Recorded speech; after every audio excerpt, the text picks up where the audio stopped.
కొన్ని రోజులుగా శ్మశానంలో ఉంటున్న మరో దెయ్యాన్ని చూసి ఒక దెయ్యం ఇలా అడిగింది. మొదటి దెయ్యం: ఏమైంది మేడం, మీరు ఈ మధ్య అస్సలు బయటకు వెళ్ళడం లేదు? రెండో దెయ్యం: ఈ మనుషులు పెట్టే హింస తట్టుకోలేక.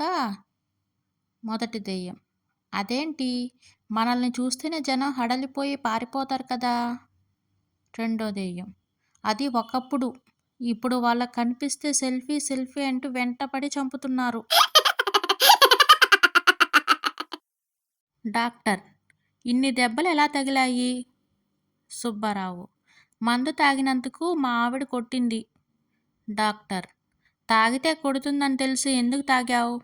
సుబ్బారావు: తాగితే ధైర్యం వస్తుందని మా ఫ్రెండ్ చెప్తే ఫుల్గా తాగి ఇంటికెళ్ళాను. అది చూసి ఆమె తరిమి తరిమి కొట్టింది. రాము: మామా, నిన్ను హాస్పిటల్లో జాయిన్ చేశారంట.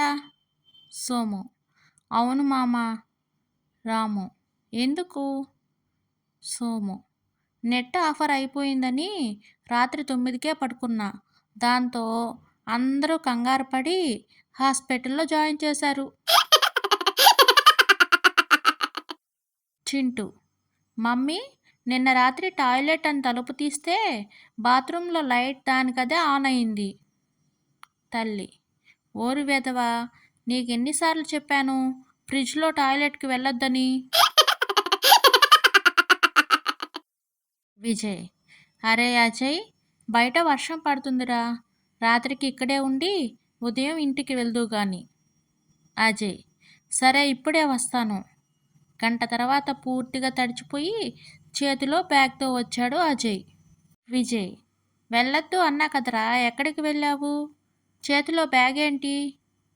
అజయ్: రాత్రికి ఇక్కడే ఉండమన్నావు కదరా, ఇంటికెళ్ళి డ్రెస్ తెచ్చుకున్నాను.